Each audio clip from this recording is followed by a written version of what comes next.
दिलफिगार के सच्चे प्रेम को आधार बनाकर लिखी एक ऐसी कहानी जिसमें भारत देश के उस वीर सिपाही की वीरता और जज्बे को दिखाया गया है, जिसने अंतिम क्षण तक अपने वतन की रक्षा करने के लिए जंग के मैदान में दुश्मनों से युद्ध किया। और जब उसे ऐसा प्रतीत हुआ कि अब वह अपने वतन की रक्षा नहीं कर पा रहा है, तो उस दिलेर राजपूत ने भारत माता की जय कहकर उसी हरीफ के हल्के में ही अपने प्राणों की आहुति दे दी। नमस्कार, हिंदी साहित्य वार्ता में आप हैं इस वक्त सुभाष ठाकुर के साथ। आज हम पढ़ने वाले हैं मुंशी प्रेमचंद की सुप्रसिद्ध कहानी दुनिया का सबसे अनमोल रत्न। तो आइए शुरू करते हैं। सबसे पहले हम इस कहानी के बारे में जानते हैं। मुंशी प्रेमचंद जो हिंदी साहित्य में अमर कथाकारों की श्रेणी में आते हैं, इनकी ये कहानी इनके प्रसिद्ध संग्रह सोजे वतन में संकलित है। यहाँ पर आप लोग देख रहे हैं कि सोजे वतन में इनकी कुल 5 कहानियां हैं, जिनमें दुनिया का सबसे अनमोल रत्न, यही मेरा वतन, शेख मखमूर, शोक का पुरस्कार, सांसारिक प्रेम और देश प्रेम। तो ये जो सांसारिक प्रेम और देश प्रेम है, इसका अन्य नाम इश्के दुनिया व हुब्बे वतन के नाम से भी इसको जाना जाता है। इसको भी आप याद रखना चाहें तो रख सकते हैं। प्रेमचंद के बारे में आप सभी लोगों को बहुत सारी चीज़ें जो है पहले से मालूम होंगी और वो आपको पता भी होनी चाहिए, क्योंकि प्रेमचंद से अक्सर आपको प्रश्न जो है वो पूछ लिए जाते हैं, चाहे वो इनके व्यक्तित्व से हो, चाहे कृतित्व से हो, चाहे फिर अन्य चीज़ें रही हों इनसे रिलेटेड, वहाँ से प्रश्न आपको ज़रूर पूछा जा सकता है। तो इसलिए इसका बिल्कुल आपको ध्यान रखना है कि प्रेमचंद के जीवन को आधार बनाकर किस किस ने इसकी जीवनियाँ लिखी और इन पर समीक्षात्मक पुस्तकें जो हैं वो कौन कौन सी लिखी गई हैं, इस पर भी आप एक बार ज़रूर गौर करें। इसके बाद यहाँ पर दूसरी तरफ आप देख रहे होंगे कि दिवाचा लिखा हुआ है। ये इस सोजे वतन की भूमिका है, जिसे हम दिवाचा के नाम से जानते हैं। इसको भी आप एक बार ज़रूर देखें, क्योंकि आपने देखा होगा कि परीक्षाओं में इस तरीके के प्रश्न कई बार पूछ लेते हैं कि प्रत्येक रचना की भूमिका में जो है वो कौन कौन सी चीज़ें रहती हैं। तो पहली बात तो ये होगी कि इसमें मुख्य रूप से कितने कहानियाँ हैं इस कहानी संग्रह में। तो ये 5 ही कहानियाँ हैं जो कि आपको याद रखनी है। दुनिया का सबसे अनमोल रत्न, यही मेरा वतन, शेख मखमूर, शोक का पुरस्कार, सिले मातम के नाम से भी इस कहानी को जाना जाता है, जो ये शोक का पुरस्कार है। सांसारिक प्रेम और देश प्रेम को तो मैंने पहले ही बता दिया कि ये इश्के दुनिया और हुब्बे वतन, इश्के दुनिया यानी कि सांसारिक प्रेम, हुब्बे वतन यानी कि देश प्रेम, तो ये इसके अन्य नाम हैं।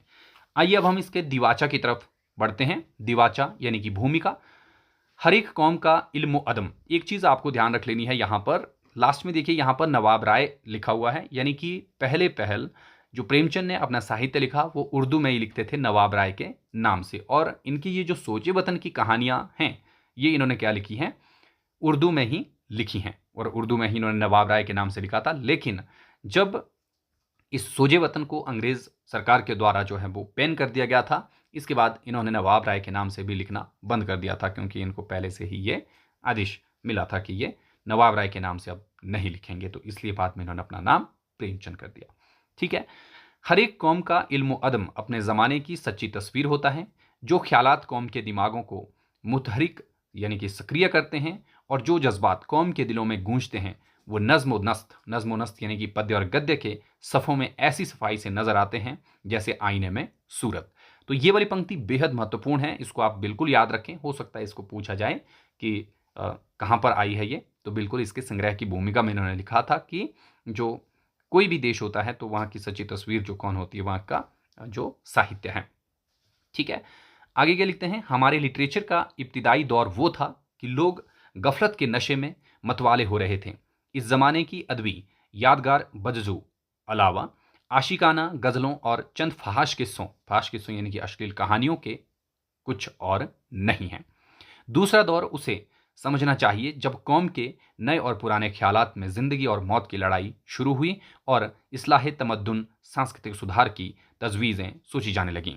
इस ज़माने के कसस व हिकायत, किस्से तथा कहानी ज़्यादातर इस्लाह यानी कि सुधार और तजदीद यानी कि नवीनता ही का पहलू लिए हुए हैं।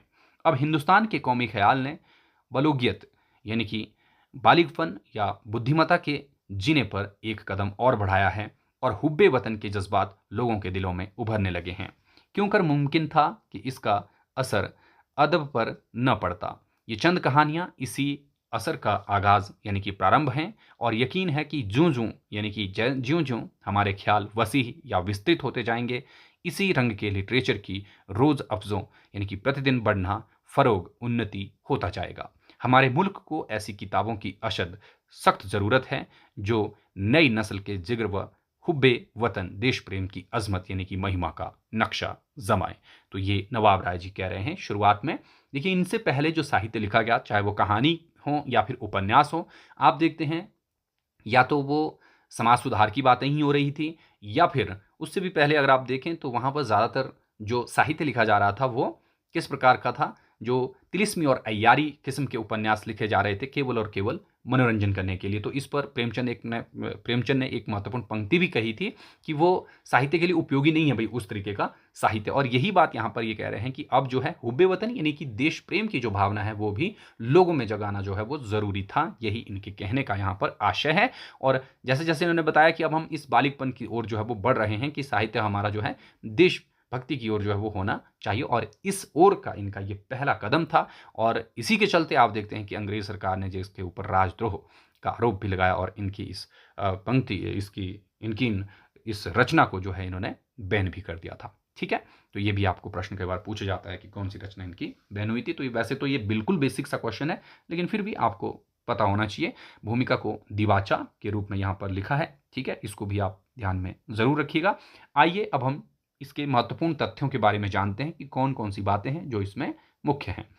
सबसे पहले ज़माना पत्रिका में प्रकाशित हुई थी 1907 में। ये बात आप बिल्कुल ध्यान रखें, ज़माना पत्रिका में ही इनकी अधिकतर जो प्रारंभिक रचनाएँ या कहानियाँ थी इसमें रहीं। ज़माना उर्दू की पत्रिका रहीं, ये भी आप ध्यान में रखिए और इसके जो संपादक थे ये थे दया नारायण निगम। सोजे वतन 1908 में एक कहानी संग्रह है जिसमें इनकी ये कहानियाँ संकलित हुई और अंग्रेज सरकार के द्वारा इसको ज़ब्त कर लिया गया था। सोजे वतन यानी कि शोक जो आपका सोजे वतन से आपको याद रखना है देश का मातम, ठीक है? या देश में शोक ये, ठीक है? सोजे वतन कहानी संग्रह में कुल 5 कहानियाँ हैं जो कि हमने पहले ही देख ली थी। एक बार आप इसको फिर से देख लें। यहाँ पर उनका बिल्कुल वैसे ही नाम लिखा है, देखिए, इश्क़े दुनिया व हुब्बे वतन यानी कि सांसारिक प्रेम और देश प्रेम, ठीक है? दूसरा है दुनिया का सबसे अनमोल रत्न, जो कि हमारे पाठ्यक्रम में शामिल है, जिसको हम पढ़ने वाले हैं। यही मेरा वतन है और शेख मखमूर और सिले मातम यानी कि शोक का पुरस्कार, ठीक है? ये हैं इसकी 5 कहानियाँ जो इसमें रही हैं। इश्क़े दुनिया व हुब्बे वतन पहले पहल की कहानी होगी। इस कहानी संग्रह की सभी कहानियां उर्दू में लिखी गई हैं। प्रेमचंद उर्दू में नवाब राय के नाम से लिखते थे, जो कि मैंने आपको पहले ही बता दिया था। इस संग्रह की कहानियों के संबंध में सोजे वतन के संपादक दया नारायण निगम क्या कह रहे हैं, ये इन्होंने सितंबर और अक्टूबर का जो अंक आया था ज़माना पत्रिका का, उसमें इन्होंने ये बात कही थी कि ऐसे किस्से जिनमें सोजे वतन की चाशनी हो, जिनमें हुब्बे वतन एक एक हर्फ से न टपके, इस वक्त का मादूम है। इस किताब में 5 किस्से लिखे गए हैं और सब दर्द वतन के जज्बात से पूरे हैं। मुमकिन नहीं कि इन्हें पढ़कर नाजरीन के दिल में वतन की उल्फत का पाक जज्बा मौजज़न न हो जाए। तो यहाँ पर बिल्कुल दया नारायण निगम पहले क्या कह रहे हैं, देखिए, कि ऐसे किस्से जिनमें सोजे वतन की चाशनी ना हो, कि भाई अपने वतन के लिए जिसमें देश प्रेम का भाव ना हो, जिनमें हुब्बे वतन की एक एक हर्फ से न टपके, मतलब देशभक्ति का हुब्बे वतन यानी कि देश के प्रति प्रेम का जो एक एक हर्फ से न टपके, यानी कि देश प्रेम उसके हर एक हर्फ यानी कि शब्द से जो है वो झलकना चाहिए। इस वक्त की ये आवश्यकता है। इस किताब में 5 किस्से यानी कि कहानियां लिखी गई हैं, जिनमें सब में दर्द वतन यानी कि देश की जो व्यथा है, देश की जो पीड़ा है, उसके जज्बातों को लिया गया है। मुमकिन नहीं कि इन्हें पढ़कर नाजरीन के दिल में वतन की उल्फत का पाक जज्बा मौजज़न ना हो। मौजन यानी कि तरंगित ना हो, कि ऐसा हो ही नहीं सकता कि इनको पढ़ने के पश्चात किसी में देशभक्ति के स्वर जो है या अपने देश के प्रति जो प्रेम है उसकी जो तरंगे हैं वो तरंगित ना हो, ऐसा हो ही नहीं सकता वतन की उल्फत यानी कि वतन के लिए, ठीक है? इस कहानी संग्रह के दिवाचा शीर्षक की भूमिका प्रेमचंद के देश प्रेम व उनकी राष्ट्रीयता का ऐतिहासिक दस्तावेज है। तो अगर प्रेमचंद की राष्ट्रीयता को देखना है तो हमें इस कहानी की जो भूमिका है, जिसको दिवाचा कहते हैं, उसको पढ़ना है। इसलिए यहाँ पर इस कहानी की जो दिवाचा को रखा गया था, या कहानी संग्रह को, सॉरी, कहानी की दिवाचा नहीं, कहानी संग्रह की जो दिवाचा है उसको आप एक बार जरूर पढ़ें, जो कि यहाँ पर शुरुआती पंक्ति मैंने रखी हुई है। हालांकि हमने ये पहले पढ़ लिया है, इसलिए हम आगे बढ़ जाते हैं, ठीक है? अब हम सीधा कहानी की तरफ आते हैं, इसकी पात्र योजना की तरफ। देखिए, कहानी में पात्र वैसे तो 2 ही पात्र हैं आपके, एक है दिलफिगार और एक है दिलफरेब।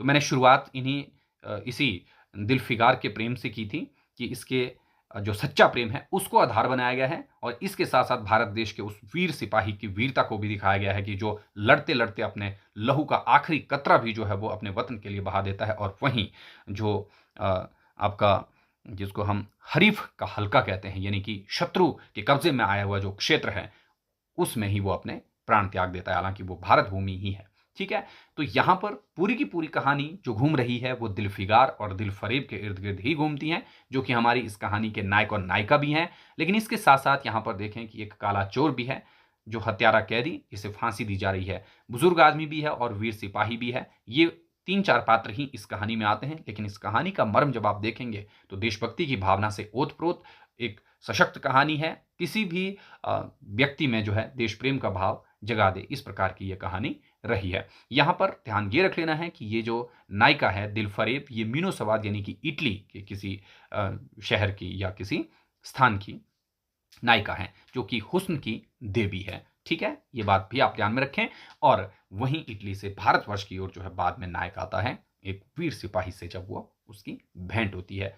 वैसे करके इस कहानी का अंत होता है, जो कि हम आगे पढ़ने वाले हैं। ठीक है, चलिए आगे बढ़ते हैं।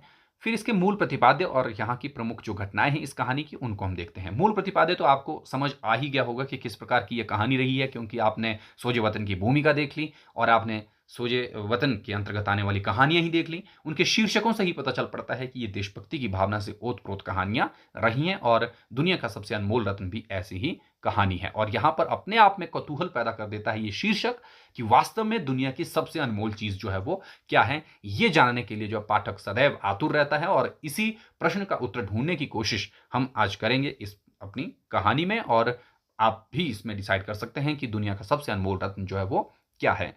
देश प्रेम और देशभक्ति की भावना को उजागर करने का इसमें प्रयास किया गया है, साथ ही साथ प्रेम के आदर्श स्वरूप एवं पवित्रता का चित्रण भी यहां पर दिखाया गया है। मुख्य रूप से इस कहानी में 3 घटनाएं आती हैं, और यही घटनाएं जो हैं इस कहानी में 3 अनमोल रत्नों से भी हमें अवगत करवाती हैं। अब ये 3 अनमोल रत्न और 3 घटनाएं, ये तीनों चीजें कहानी में आपको सिलसिलेवार करके देखनी है।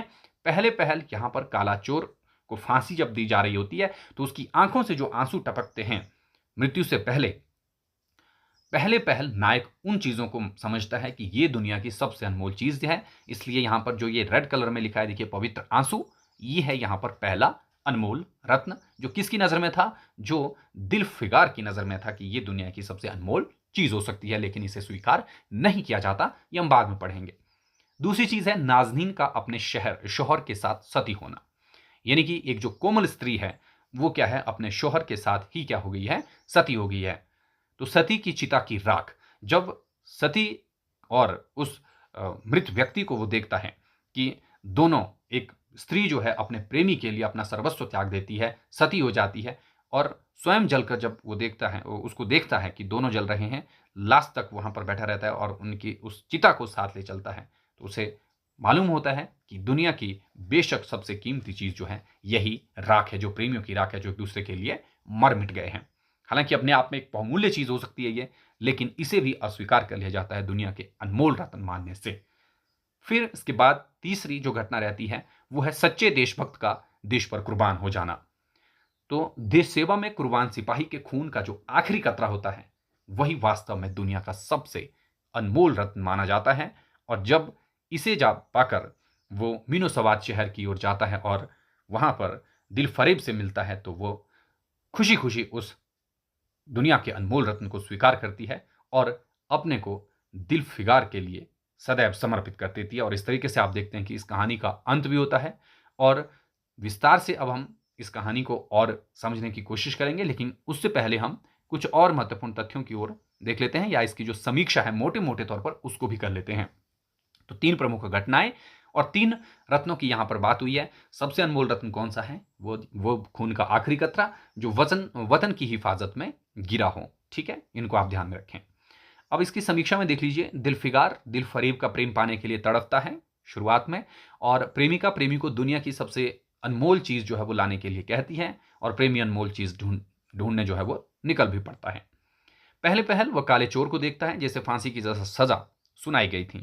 फांसी की सजा देने से ठीक पहले वह तख्त से उतरा और एक मासूम लड़के को गले लगा लिया और बचपन की निश्चल भावों को स्मरण कर उसकी आंखों से भी आंसू टपक पड़े। दिलफिगार आत्मग्लानि के इस आंसू को दुनिया की अनमोल चीज समझकर उसे दिल फरेब के सामने रखता है, परंतु वह उसे अनमोल मानने से इनकार कर देती है। दिलफिगार पुनः अनमोल चीज को ढूंढने निकल पड़ता है। इस बार वह देखता है कि एक जीवित महिला चिता पर बैठी है और उसके मृत पति का सिर उसकी गोद में है। वह अपने पति के साथ उसी अग्नि में जलकर राख हो गई। दिलफिगार ने चिता की राख को उठाया और दिल फरेब के सामने पेश कर दिया। दिलफिगार को लग रहा था कि दो प्रेमियों की चिता की राख निस्संदेह दुनिया की सबसे बेशकीमती चीज है, परंतु दिल फरेब इसे भी दुनिया की अनमोल चीज मानने से इनकार कर देती है। दिलफिगार थक कर हार जाता है और आत्महत्या करने का विचार कर लेता है, परंतु तभी एक बुजुर्ग व्यक्ति ने आकर कहा, तो क्यों ये बुजदिलों वाली हरकतें कर रहा है? मर्द बन, हिम्मत मत हार, तुम हिंदुस्तान जाओ, वहीं तुम्हारा कल्याण होगा। और यह सुनकर वह हिंदुस्तान की ओर चल पड़ा।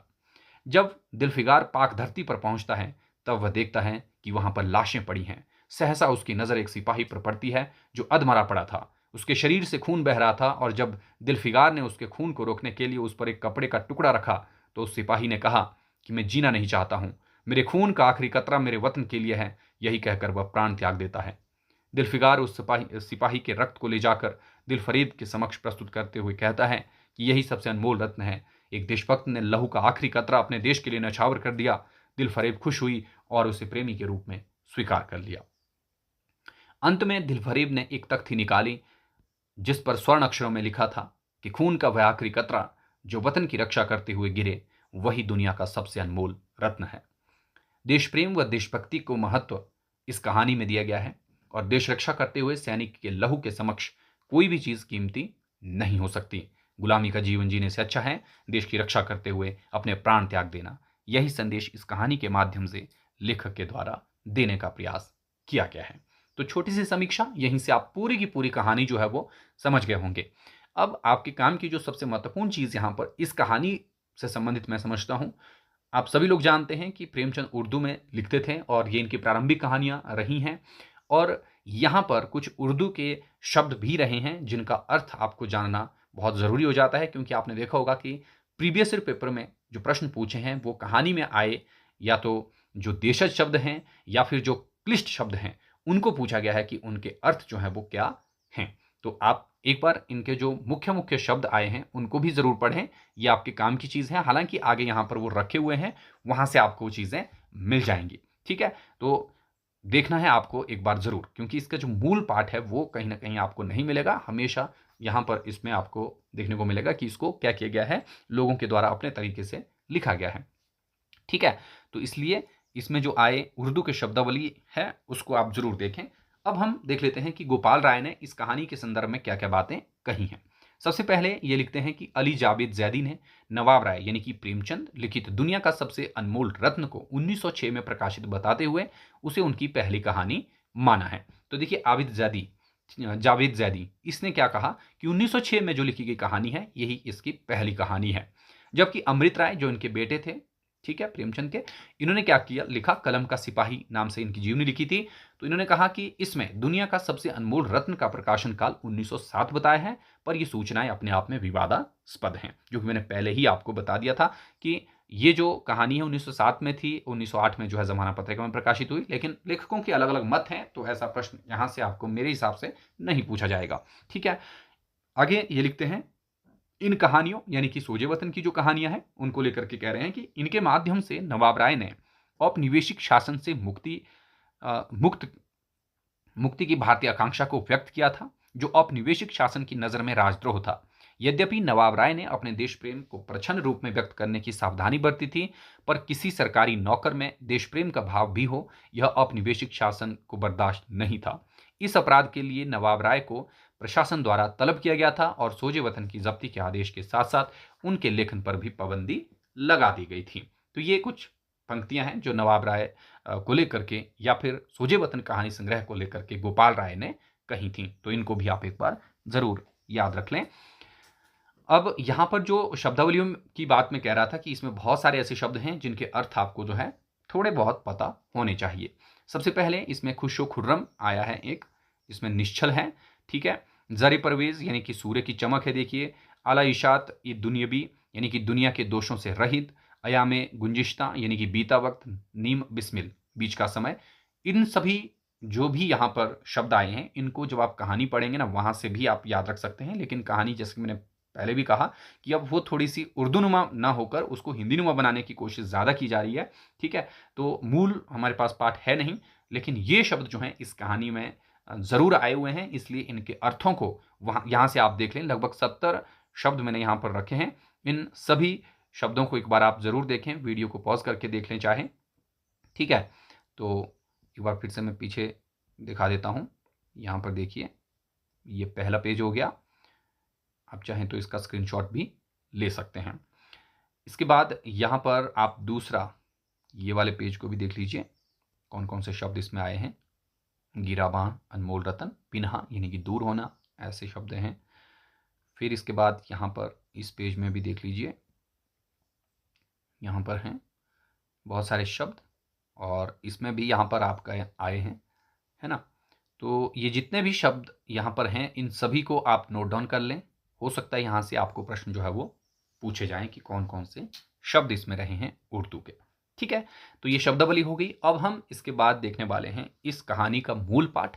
आई होप आप सभी लोगों ने इस कहानी को पढ़ लिया होगा, और अगर नहीं पढ़ा है तो एक बार हम इसको फिर से शुरू करते हैं। यहाँ पर दुनिया का सबसे अनमोल रत्न।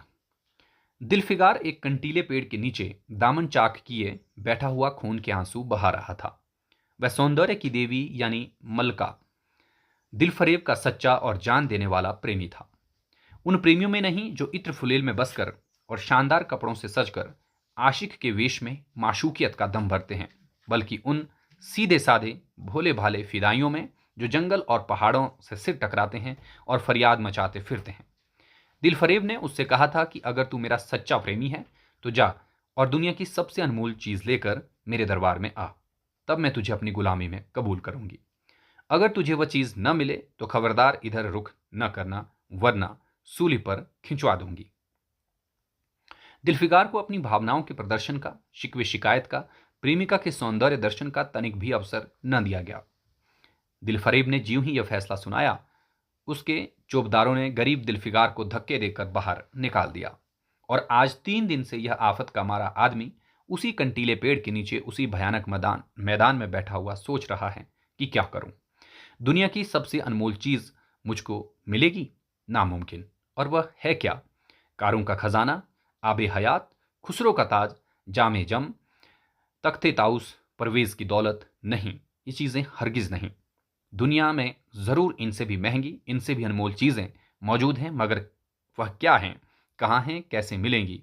या खुदा, मेरी मुश्किल क्यों कर आसान होगी। यहाँ पर देखिए, जितने भी शब्द आए हैं, चाहे वो आपका तख्ते ताउस हो, आबे हयात हो, खुसरो का ताज हो, जामे जम हो, ठीक है, इनके शब्द जो हैं बिल्कुल मैंने पहले रख दिए हैं, इनको वहां से ही आप लोग देख लें। दिलफिगार इन्हीं ख्यालों में चक्कर खा रहा था और अक्ल कुछ काम न करती थी। मुनीर चमी को हातिम सा मददगार मिल गया। काश कोई मेरा भी मददगार हो जाए, तो काश मुझे भी उस चीज का, जो दुनिया की सबसे बेशकीमती चीज है, नाम बतला दिया जाए। बला से वह चीज हाथ न आती, मगर मुझे इतना तो मालूम हो जाता कि वह किस किस्म की चीज है। मैं घड़े बराबर मोती की खोज में जा सकता हूं। मैं समुंदर का गीत, पत्थर का दिल और मौत की आवाज और इनसे भी ज्यादा बेनिशान चीजों की तलाश में कमर कस सकता हूं, मगर दुनिया की सबसे अनमोल चीज, ये मेरी कल्पना की उड़ान से बहुत ऊपर है। आसमान पर तारे निकल आए थे। दिलफिगार यकायक खुदा का नाम लेकर उठा और एक तरफ से चल खड़ा हुआ। भूखा प्यासा, नंगे बदन, थकन से दूर, वह बरसों वीरानों और आदिवासियों की खाक छानता फिरा। तलवे कांटों से छलनी हो गए, शरीर में हड्डियां ही हड्डियां दिखाई देने लगीं, मगर वह चीज जो दुनिया की सबसे बेशकीमती चीज थी न मिली, और उसका कुछ निशान मिला। एक रोज वह भूलता भटकता एक मैदान में जा निकला, जहां हजारों आदमी गोल बंधे खड़े थे। बीच में कई अमामे और चोगे वाले दड़ियल काजी अफसरी शान से बैठे हुए आपस में कुछ सलाह मशविरा कर रहे थे, और इस जमात से जरा दूर पर एक सूली खड़ी थी। दिलफिगार कुछ तो कमजोरी की वजह से, कुछ यहाँ की कैफियत देखने के इरादे से ठिठक गया। क्या देखता है कि कई लोग नंगी तलवारें लिए एक कैदी को, जिसके हाथ पैर में जंजीरें थीं, पकड़े चले आ रहे हैं। सूली के पास पहुंचकर सब सिपाही रुक गए और कैदी की हथकड़ियां, बेड़ियां सब उतार ली गईं। इस अभागे आदमी का दामन सैकड़ों बेगुनाहों के खून की छींटों से रंगीन था और उसका दिल नेकी के ख्याल और रहम की आवाज से जरा भी परिचित न था। उसे कालाचोर कहते थे। सिपाहियों ने उसे सूली के तख्ते पर खड़ा कर दिया, मौत की फांसी उसकी गर्दन में डाल दी और जल्लादों ने तख्ता खींचने का इरादा किया कि वह अभागा मुजरिम चीख कर बोला, खुदा के वास्ते मुझे एक पल के लिए फांसी से उतार दो ताकि अपने दिल की आखिरी आरजू निकाल लूं। यह सुनते ही चारों तरफ सन्नाटा छा गया। लोग अचंभे में आकर ताकने लगे।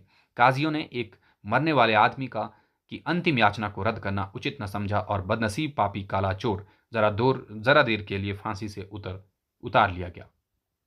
इसी भीड़ में एक खूबसूरत भोला भाला लड़का एक छड़ी पर सवार होकर अपने पैरों पर उछल उछल कर फर्जी घोड़ा दौड़ा रहा था और अपनी सादगी की दुनिया में ऐसा मग्न था कि जैसे वह इस वक्त सचमुच किसी अरबी घोड़े का शहसवार है।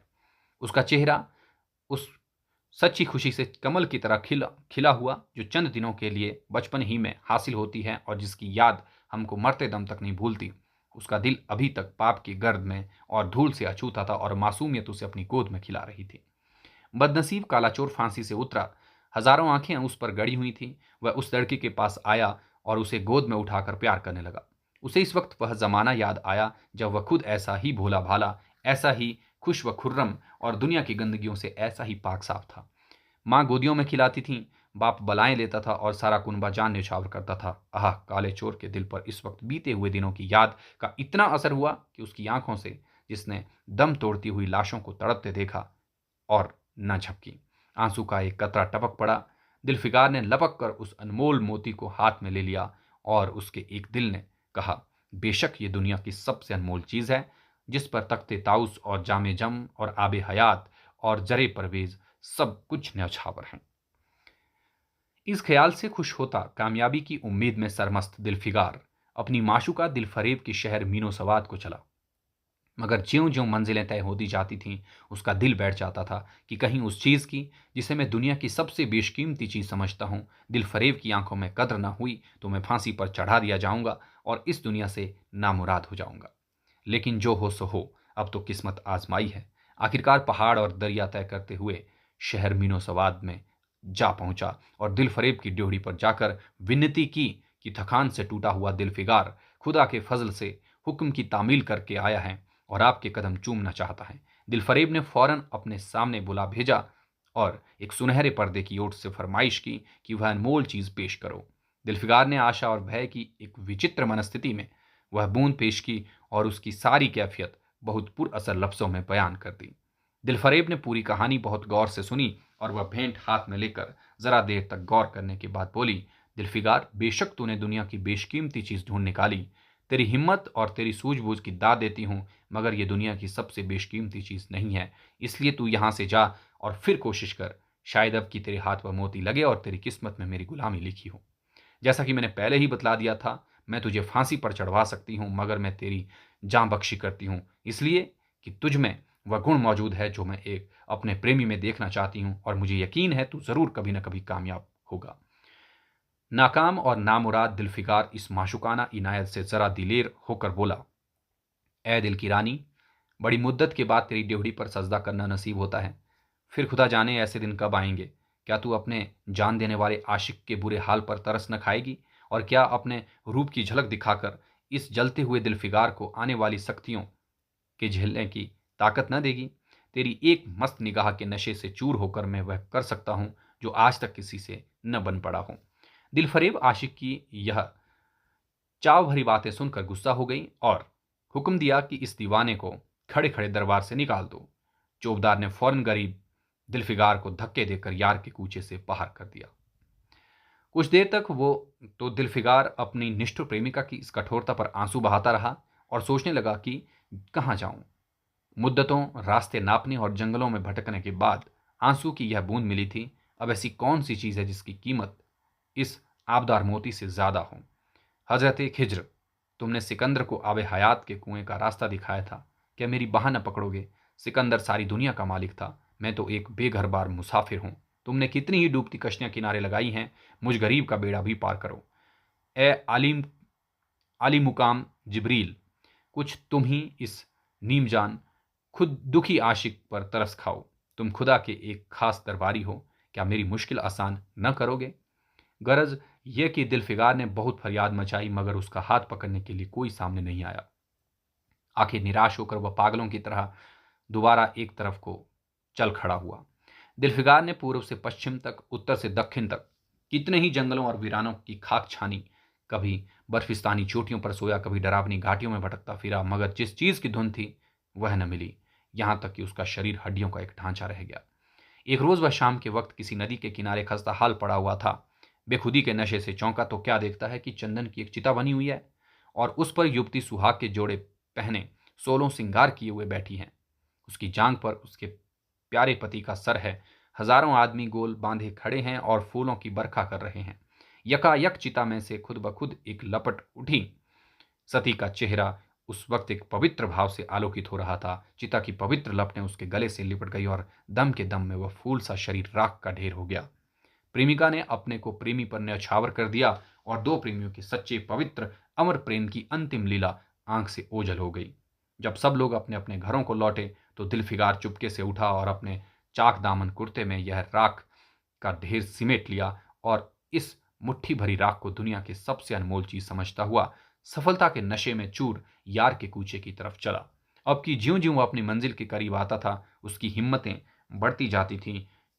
कोई उसके दिल में बैठा हुआ कह रहा था अब की तेरी जीत है, और इस ख्याल ने उसके दिल को जो जो सपने दिखाए उनकी चर्चा व्यर्थ है।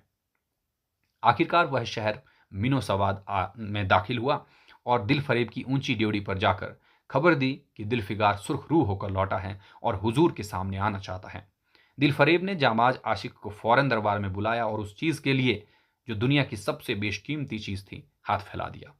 दिलफिगार ने हिम्मत करके उसकी चांदी जैसी कलाई को चूम लिया और मुट्ठी भर राख को उसकी हथेली में रखकर सारी कैफियत दिल को पिघला देने वाले लफ्जों में कह सुनाई और सुंदर प्रेमिका के होंठों से अपनी किस्मत का मुबारक फैसला सुनने के लिए इंतजार करने लगा। दिलफरेब ने उस मुट्ठी भर राख को आंखों से लगा लिया और कुछ देर तक विचारों के सागर में डूबे रहने के बाद बोली, ए जान निछावर करने वाले आशिक दिलफिगार, बेशक ये राख जो तू लाया है, जिसमें लोहे को सोना कर देने की सिफत है, दुनिया की बहुत बेशकीमत चीज है और मैं सच्चे दिल से तेरी एहसानमंद हूं कि तूने ऐसी अनमोल भेंट मुझे दी। मगर दुनिया में इससे भी ज्यादा अनमोल कोई चीज है, जा उसे तलाश कर और तब मेरे पास आ। मैं तहे दिल से दुआ करती हूं कि खुदा तुझे कामयाब करे। यह कहकर वह सुनहरे पर्दे से बाहर आई और माशूकाना अदा से अपने रूप का जलवा दिखाकर फिर नजरों से ओझल हो गई। एक बिजली थी कि कौंधी और फिर बादलों के पर्दे में जा छिपी। अभी दिलफिगार के होश हवास ठिकाने पर न आने पाए थे कि चौबदार ने मुलायमियत से उसका हाथ पकड़कर यार के कूचे से उसको निकाल दिया और फिर तीसरी बार वह प्रेम का पुजारी निराशा के अथाह समंदर में गोता खाने लगा। दिलफिगार का हियाब छूट गया।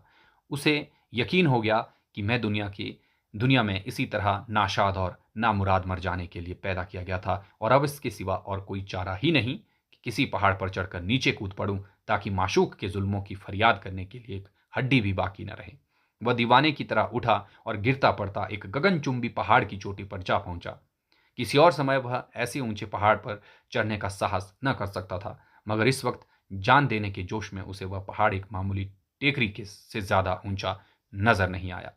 करीब था कि वह नीचे कूद पड़े कि हरे हरे कपड़े पहने हुए, हरा अमामा बांधे एक बुजुर्ग एक हाथ में तस्बीह और दूसरे में लाठी लिए बरामद हुए और हिम्मत बढ़ाने वाले स्वर में बोले, दिलफिगार, नादान दिलफिगार, ये क्या बुजदिलों जैसी हरकत है? तू मोहब्बत का दावा करता है और तुझे इतनी भी खबर नहीं कि मजबूत इरादा मोहब्बत के रास्ते की पहली मंजिल है। मर्द बन और यूं हिम्मत न हार। पूरब की तरफ एक देश है जिसका नाम हिंदुस्तान है, वहां जा और तेरी आरजू पूरी होगी। ये कहकर हजरत खिज्र गायब हो गए। दिलफिगार ने शुक्रिया की नमाज अदा की और ताज़ा हौसले और ताज़ा जोश और अलौकिक सहायता का सहारा पाकर खुश खुश पहाड़ से उतरा और हिंदुस्तान की तरफ चल पड़ा। मुद्दतों तक कांटों से भरे हुए जंगलों, आग बरसाने वाले रेगिस्तानों, कठिन घाटियों और अलंघ्य पर्वतों को तय करने के बाद दिलफिगार हिंद की पाक सरजमी में दाखिल हुआ और एक ठंडे पानी के सोते में सफर की तकलीफें धोकर थकान के मारे नदी के किनारे लेट गया। शाम होते होते वह एक चटियल मैदान में पहुंचा जहां बेशुमार अधमरी और बेजान लाशें बिना कफन के पड़ी हुई थीं। चील कौवे और वहशी दरिंदे मरे पड़े हुए थे और सारा मैदान खून से लाल हो रहा था। ये डरावना दृश्य देखते ही दिलफिगार का जी दहल गया। या खुदा, किस मुसीबत में जान फंसी। मरने वालों का करहाना, सिसकना और एड़ियां रगड़कर जान देना, दरिंदों का हड्डियों को नोचना और गोश्त के लोथड़ों को लेकर भागना, ऐसा हौलनाक सीन दिलफिकार ने कभी नहीं देखा था। यकायक उसे ख्याल आया, ये लड़ाई का मैदान है और ये लाशें सूरमा सिपाहियों की हैं। इतने में करीब से कराहने की आवाज आई।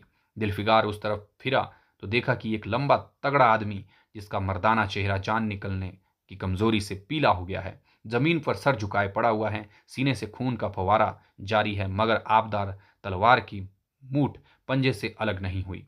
दिलफिकार ने एक चीथड़ा लेकर घाव के मुंह पर रख दिया ताकि खून रुक जाए और बोला, ए जवां मर्द, तू कौन है? जवां मर्द ने यह सुनकर आंखें खोली और वीरों की तरह बोला, क्या तू नहीं जानता मैं कौन हूं? क्या तूने आज इस तलवार की काट नहीं देखी? मैं अपनी मां का बेटा हूं और भारत मां का सपूत हूं। ये कहते कहते उसकी त्योरियों पर बल पड़ गए। पीला चेहरा गुस्से से लाल हो गया और आबदार शमशीर फिर अपना जौहर दिखाने के लिए चमक उठी। दिलफिकार समझ गया कि यह इस वक्त मुझे दुश्मन समझ रहा है। नरमी से बोला, ए जवां मर्द, मैं तेरा दुश्मन नहीं हूं। अपने वतन से निकला हुआ एक गरीब मुसाफिर हूं। इधर भूलता भटकता आ निकला। बराए मेहरबानी मुझसे यह की कुल कैफियत बयान कर। यह सुनते ही घायल सिपाही बहुत मीठे स्वर में बोला, अगर तू मुसाफिर है तो आ मेरे खून से तर पहलू में बैठ जा, क्योंकि यही 2 अंगुल जमीन है जो मेरे पास बाकी रह गई है और जो सिवाय मौत के कोई नहीं छीन सकता। अफसोस है कि तू यहां ऐसे वक्त आया जब हम तेरा आतिथ्य सत्कार करने के योग्य नहीं। हमारे बाप दादा का देश आज हमारे हाथ से निकल गया और इस वक्त हम बेवतन हैं। मगर पहलू बदल कर हमने हमलावर दुश्मन को बता दिया कि राजपूत अपने देश के लिए कैसी बहादुरी से जान देता है। ये आसपास जो लाशें तू देख रहा है, ये उन लोगों की हैं जो इस तलवार के घाट उतरे हैं। मुस्कुराहट और गोया कि मैं बेवतन हूं, मगर गनीमत है कि दुश्मन की जमीन पर मर रहा हूं। सीने के घाव से चीथड़ा निकालकर, क्या तूने यह मरहम रख दिया? खून निकलने दे। इसे रोकने से क्या फायदा? क्या मैं अपने ही देश में गुलामी करने के लिए जिंदा रहूं? नहीं, ऐसी जिंदगी से तो मर जाना अच्छा है। इससे अच्छी मौत मुमकिन नहीं। जवामर्द की आवाज मध्यम हो गई।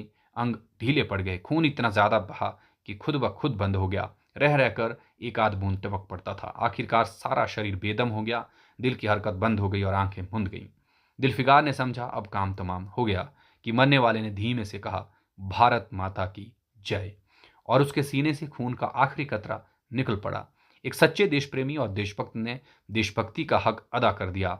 दिलफिकार पर इस दृश्य का बहुत गहरा असर पड़ा और उसके दिल ने कहा, बेशक दुनिया में खून के इस कतरे से ज्यादा अनमोल कोई चीज नहीं हो सकती। उसने फौरन उस खून की बूंद को, जिसके आगे यमन का लाल भी हेज है, हाथ में ले लिया और इस दिलेर राजपूत की बहादुरी पर हैरत करता हुआ अपने वतन की तरफ रवाना हुआ और सख्तियां झेलता आखिरकार बहुत दिनों के बाद रूप की रानी मलिका दिलफरेब की ड्योढ़ी पर जा पहुंचा और पैगाम दिया कि दिलफिगार सुर्खरू और कामयाब होकर लौटा है और दरबार में हाजिर होना चाहता है। दिलफरेब ने उसे फौरन हाजिर होने का हुक्म दिया। खुद हस्बे मामूल सुनहरे पर्दे की ओट में बैठी और बोली, दिलफिगार, अब की तू बहुत दिनों के बाद वापस आया है, ला दुनिया की सबसे बेशकीमती चीज कहाँ है? दिलफिगार ने मेहंदी रची हथेलियों को चूमते हुए खून का वह कतरा उस पर रख दिया और उससे उसकी पूरी कैफियत पुरजोर लहजे में कह सुनाई। वह खामोशी वह खामोश भी न हो पाया था कि यकायक वह सुनहरा पर्दा हट गया और दिलफिगार के सामने हुस्न का एक दरबार सजा हुआ नजर आया, जिसकी एक एक नाजनीन जुलेखा से बढ़कर थी। दिलफरेब बड़ी शान के साथ सुनहरी मसनद पर सुशोभित हो रही थी। दिलफिगार हुस्न का यह तिलिस्म देखकर अचंभे में पड़ गया और चित्रलिखित सा खड़ा रहा कि दिलफरेब मसनद से उठी और कई कदम आगे बढ़कर उससे लिपट गई। गाने वालियों ने खुशी के गाने शुरू किए। दरबारियों ने दिलफिगार की नजरें भेंट की और चांद सूरज को बड़ी इज्जत के साथ मसनद पर बैठा दिया। जब वह बुलावा लुभावना गीत बंद हुआ तो दिलफरेब खड़ी हो गई और हाथ जोड़कर दिलफिगार से बोली, ए जान निसार आशिक दिलफिगार, मेरी दुआएं बर आईं और खुदा ने मेरी सुन ली और तुझे कामयाब व सुरखरू किया।